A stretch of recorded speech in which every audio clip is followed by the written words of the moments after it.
Tumpigie makofi Mheshimiwa Rais wakati anaelekea kwenye podium.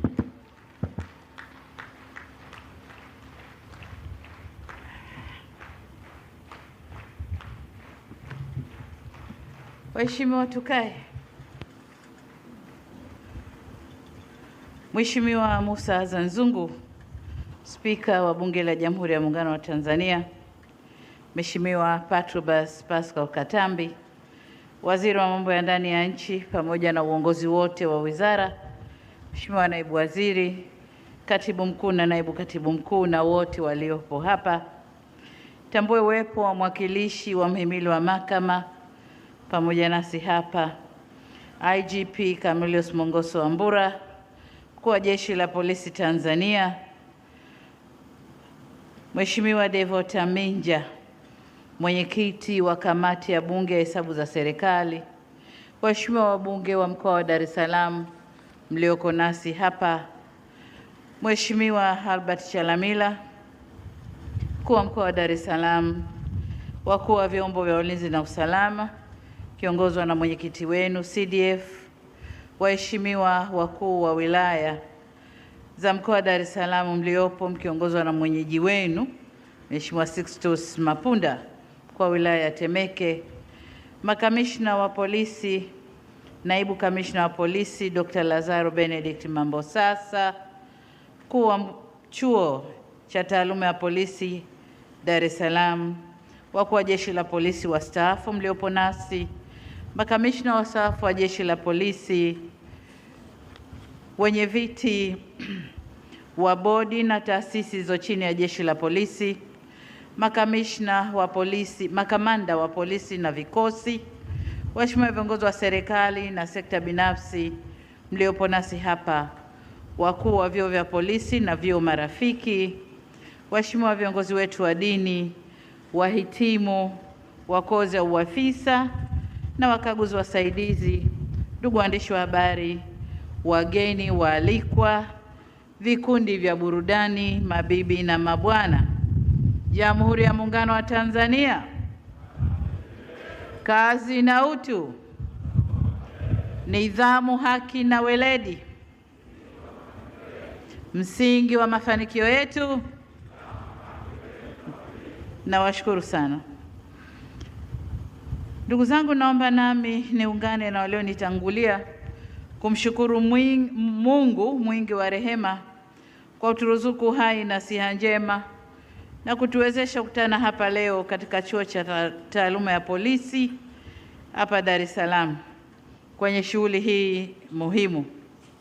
Aidha, ni kushukuru Mheshimiwa Waziri wa Mambo ya Ndani ya Nchi pamoja na Mkuu wa Jeshi la Polisi IGP Wambura kwa kunialika na kunipa heshima ya kufunga rasmi masomo haya muhimu. Kwa dhati kabisa niwapongeze wahitimu wote kwa kukamilisha hatua hii muhimu katika kuimarisha utumishi wenu ndani ya jeshi hili. Vile vile nitoe pongezi nyingi kwa mkuu wa chuo hiki, naibu kamishna wa polisi Dr. Lazaro Mambosasa, wakufunzi, watumishi wote wa chuo pamoja na taasisi zote za ndani na nje ya nchi zilizoshirikiana na jeshi la polisi katika kufanikisha mafunzo haya. Na hapa nitoe pongezi maalum kwako mkuu wa chuo, lakini wakufunzi hasa waliosimamia gwaride. Nimeona vijana walivyoiva, gwaride safi sana. Lakini kushukuru IGP Wambura, mwaka juzi nadhani tulivyokuwa hapa, nilikupa maelekezo ya viwango vya kuunda vikosi vinavyoshiriki kwenye gwaride, na leo nilikuwa naangalia vile vikosi vilivyokuwa na Django Green. Nimeona umefuata yale maelekezo niliyokupa. Nimeona vimo vya askari wetu jinsi walivyonyooka, hakuna aliyezidi kitambi wala aliyezidi nyama za nyuma mgongoni. Vijana wote wamenyooka, wako vizuri. Sasa kama ni kukupa maksi nakupa 70%. Kuna 30% bado ifanyie kazi. Panga tena vijana wako waangalie na uone 30% utafanya marekebisho wapi. Lakini 70 leo na kuachia nayo. Mimi najua muda ukipita, with time, vikosi hivi vitafikia vile viwango ambavyo tumezungumza mimi na wewe. Tutafikia kule, na gwaride letu litakuwa moja katika magwaride mazuri sana ndani ya ukanda wetu, lakini pia ndani ya Afrika. Kwa hiyo nakupongeza sana. Ndugu viongozi, wahitimu na wageni waalikwa, kwa kuwa hii ni mara yangu ya kwanza ya kuonana na Jeshi la Polisi tangu tumemaliza uchaguzi mkuu wa Oktoba mwaka jana, nitumie nafasi hii kulipongeza sana Jeshi la Polisi kwa kazi kubwa mnayoendelea kuifanya. Sote ni mashahidi kwamba amani na utulivu tulionao leo haukuja kwa bahati, bali matokeo ya kazi ya Jeshi la Polisi kwa kushirikiana na vyombo vyetu vingine vya ulinzi na usalama. Pamoja nanyi, niwapongeze Watanzania wenye nia njema na uzalendo kwa nchi yao kwa kuendelea kushirikiana na vyombo vyetu vya ulinzi na usalama katika kudumisha amani na utulivu wa taifa hili. Ndugu zangu, suala la kulinda usalama wa raia na mali zao ni nguzo muhimu ya maendeleo kwa taifa letu. Bila shaka, mtakubaliana nami kwamba kazi ya polisi haiwezi kutazamwa kama kazi nyingine ya kawaida. Ni kazi inayohitaji nidhamu, uadilifu, umakini na uelewa mpana wa sheria, mila na desturi na mipango ya maendeleo ya nchi yetu. Aidha, ni muhimu pia kuwa na uelewa mpana wa mabadiliko ya kiuchumi na kisiasa, yani World Economic Order and Geopolitics, yanayotokea huko duniani. Hivyo ni matumaini yangu kwamba mafunzo yaliyotolewa yameangaza maeneo yote hayo na yatawasaidia wahitimu katika kutekeleza majukumu yao kwa ufanisi na kuleta tija kwa taifa letu. Kifungu cha 265(1) cha Katiba ya Jamhuri ya Muungano wa Tanzania kinasema kwamba ulinzi na usalama wa nchi ni jukumu la kila raia wa Tanzania. Uanzishwaji wa polisi jamii ni miongoni mwa nguzo muhimu katika mwelekeo huo. Nami nimpongeze pia kamishna aliyeteuliwa kushikilia eneo hili, na nitoe wito na nimtake asimamie vizuri eneo hili, kwa sababu usalama wetu na ulinzi wetu utatokana na wananchi wenyewe na taarifa zitakazotokana na wananchi wenyewe. Lakini wananchi wenyewe kwenye maeneo yao, mkiwafundisha vizuri, watalindana wenyewe kwa wenyewe na kutoa taarifa za kihalifu pale zinapotokea. Kwa hiyo nisisitize eneo hili na niseme mfumo huu ukitumika vizuri utasaidia kuimarisha mikakati ya ushirikishwaji wa wananchi katika kulinda amani na usalama wa nchi yetu. Kwa upande mwingine, ukuaji wa teknolojia umebadilisha pia mbinu za kufanya uhalifu. Mabadiliko haya yameendelea kuongeza changamoto za kiulinzi na kiusalama katika maeneo ya mipakani, barabarani, baharini, mitaani na hata kwenye mitandao. Hivyo, Jeshi la Polisi nalo lazima liendelee kufanya tathmini endelevu ya utendaji wake na kubadilisha namna linavyotekeleza majukumu yake kwa lengo la kuongeza ufanisi na ubora ili kukabiliana na changamoto hizo. Nyenzo mojawapo itakayosaidia kuleta ufanisi na tija ni kuendeleza utoaji wa mafunzo katika ngazi na fani mbalimbali ndani ya jeshi letu hili. Ndugu zangu, moja kati ya hatua zilizochukuliwa kutathmini utendaji wa Jeshi la Polisi ni kazi iliyofanywa vyema na Tume ya Haki ya Jinai ya mwaka 2022, ambapo ilitoa mapendekezo kadhaa ya hatua za kuchukua ili kuliimarisha jeshi hili. Nimefurahi kusikia kutoka kwa IGP kuwa maboresho yaliyopendekezwa ya kimfumo, kimuundo na kisheria yanaendelea kufanyiwa kazi, ikiwemo kuimarisha mfumo wa polisi jamii kama nilivyosema, lakini pia matumizi ya tehama, kuendesha mafunzo na kujenga nidhamu ya utendaji. Hatua hizi ni lazima ziendelee kupimwa kwa matokeo yafuatayo.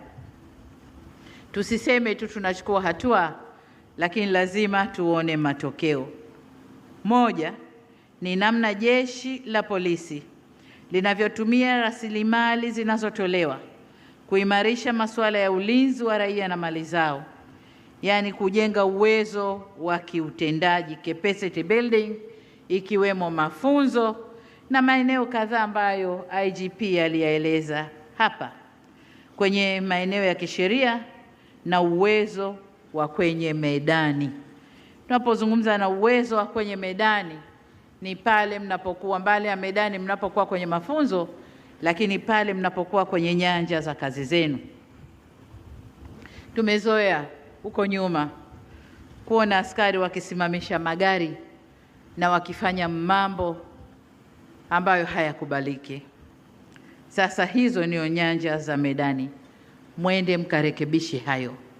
Yale tunayoyaona viklipu vinavyorushwa visirushwe. Askari wetu msimame kwenye mambo yenu. Lakini pia mkuu wa chuo ametaja maeneo mengi ambayo mafunzo yenu yamepitia, na ni imani yangu kwamba mtakwenda kurekebisha hayo na tuwe na jeshi ambalo limesimama kwenye mstari sawa sawa. Eneo la pili la matokeo, tuone namna jeshi la polisi linavyofuata miiko na kuepuka mambo yanayokatazwa katika kutekeleza kazi zao, na hivyo kuongeza ufanisi na kukuza tija kufikia malengo ya kiutendaji yanayokusudiwa, yaani effectiveness ya jeshi la polisi tukaione mule mnamokwenda kufanya kazi kwenye nyanja zenu za medani. Jambo la tatu, tunataka kuona namna jeshi la polisi linavyojenga imani yake kwa wananchi, sekta binafsi na jumuiya ya kimataifa iliyopo nchini. Hapa tunazungumzia legitimacy ya jeshi la polisi, kukubalika kwake. Likuwa naangalia klipu moja inazungumza kukubalika kwa majeshi ya polisi ya nchi mbalimbali ya Afrika, na wakawa wanatoa asilimia ya kukubalika kwao. Nchi iliyofanya vizuri zaidi ina asilimia 25 ya kukubalika kwake, na maswali yalikuwa kama unapata shida, imani yako ni kiasi gani kukimbilia jeshi la polisi ili ukasaidiwe. Kwa nchi iliyofanya vizuri kabisa, jawabu, wasailiwa walipata asilimia 25.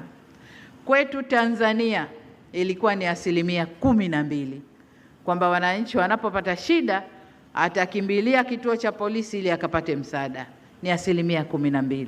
Sasa wengine hatujui watakwenda wapi. Hizi ni taarifa ambazo hatuwezi kuzibeza IGP. Ni taarifa ambazo tuangalie tofauti, gaps ziko wapi? Kwa nini wananchi wanajibu hivi? Gaps ziko wapi? Turekebishe. Lakini kama nilivyosema, vyema na vizuri zaidi ni kuwashirikisha wananchi, hasa kwenye ile suala la polisi jamii. Wananchi wenyewe wasimamie usalama wao na waamini kwamba jeshi la polisi ni sehemu na kimbilio la shida zao. Jambo la 4 ambalo tungependa kuona matokeo ni uwezo wa kutambua au kubaini viashiria vya hatari vya usalama kwa nchi mapema iwezekanavyo. Na hapa naendana pia na mazoea, mila na desturi zetu. Kwa mfano, tulipokuwa tukipokea ripoti ya Tume ya Uchunguzi wa Matukio ya tarehe 29 Oktoba, walisema kwamba labda uzoefu, mila na desturi zetu kwamba Tanzania ni nchi ya amani tu, ni nchi ya usalama tu, na kwamba vikitokea vitisho hatuvipi uzito wake. Tunasema watatukuta asubuhi tunapiga mswaki hapo, wao wakija sisi tupo bwana. Unaona? Kwa hiyo ile ni uzoefu, ni mila zetu. Tanzania nchi sasa watafanya nini kikubwa? Lakini yaliyotokea yametupa funzo. Tulijaribiwa, lakini kwa dhati kabisa nishukuru vyombo vyetu vya ulinzi na usalama. Majaribio yale waliweza kuyaondoa kwa muda mfupi sana. Tulijaribiwa na yametupa mafunzo. Kwa tunataka kuona jeshi ambalo halidharau taarifa yoyote. Taarifa yoyote, kiashiria chochote cha hatari kinafanyiwa kazi kwa haraka sana. Na haya yatafanikiwa iwapo jeshi letu litakuwa na ushirikiano wa karibu kabisa na mawasiliano ya karibu kabisa na vyombo vingine vya ulinzi na usalama katika kubadilishana taarifa za viashiria vya hatari. Wito wangu kwa jeshi la polisi ni kujenga imani kwa jamii ili kutimiza ile dhamira aliyosema IGP wakati anazungumza maelezo yake pale, anatoa maelezo yake. Alisema jeshi la polisi lina dhamira ya kuhakikisha linakuwa karibu zaidi na wananchi katika kubaini, kukabiliana na kuzuia uhalifu kabla haujatokea, pamoja na kuwafikia na kuwahudumia wahanga kwa haraka zaidi. Sasa hili litawezekana kukiwa kuna ushirikiano wa karibu zaidi na wananchi pamoja na vyombo vingine vya ulinzi na usalama nchini. Niwasihi maofisa mnaohitimu leo kuendelea kujenga taswira njema ya jeshi la polisi. Mnaporejea katika vituo vyenu vya kazi au kokote kwingine mtakakopangiwa, tambueni kuwa mmeongezewa dhamana ya uongozi ndani ya jeshi letu. Uongozi huo hatutaupima kwa urembo wa mabegani mliowekewa leo asubuhi, hapana, bali kwa nidhamu, uadilifu, weledi na uwezo wa kusimamia matokeo na kudhihirisha mwelekeo sahihi wa ulinzi wa raia na mali zao. Hayo ndio tutawaheshimu nayo. Sasa ukitoka hapa ukienda kutamba na urembo uliovishwa asubuhi na IGP hapa, hatutakuona. Kwa hiyo tutakuona kwa kazi unayoifanya. Hapa nataka ninukuu tena maneno ya IGP kwamba uzalendo wa kweli ni kuwa tayari kulitumikia taifa lako mahali popote na wakati wowote unapohitajika, kuwa tayari kukesha wakati wananchi wengine wamelala. Na hapa mimi ni shahidi, vyombo vyetu vilikesha wakati wengine tulilala, au kama hatukulala tulijifungia ndani tukawa tunasikilizia, lakini vyombo vyetu vilikuwa vinakesha. Hawajali kula, hawajali nini, walikesha na kuhakikisha taifa liko salama. Kwa huu ndio mwelekeo, lakini vile vile kusimama imara wakati wengine wamekata tamaa na kulitumikia taifa kwa uadilifu hata pale ambapo hupongezwi.